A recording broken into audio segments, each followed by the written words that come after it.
с емисията на ПМТ на 10 септември. Аз съм Рафаел Ерел. Няма почти нищо ново днеска, тъй като още сме във ваканция и това са училищни новини. Тъй, че ще минаваме направо към главната тема. Матриксион, нов рапер, скоро ще публикува първи си албум Улица Дъбрава 2, посветен на нашето училище. Източници казват, че съдържа тъпи граматически грешки, лошо разказване на истории и ужасни битове. Матриксион казва, че този албум е сатиричен и не трябва да се приеме сериозно. Ето реакции от първи слушатели на албума.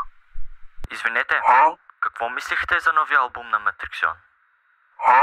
Dynaminosaurus, whatever you say, Giganosaurus, Metamorphs, Metamorphic, Giganorstis.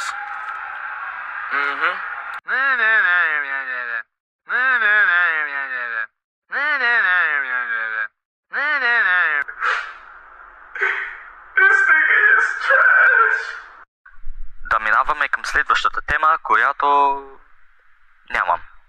Ами това бяха новините днес. Пожелавам ви хубав ден.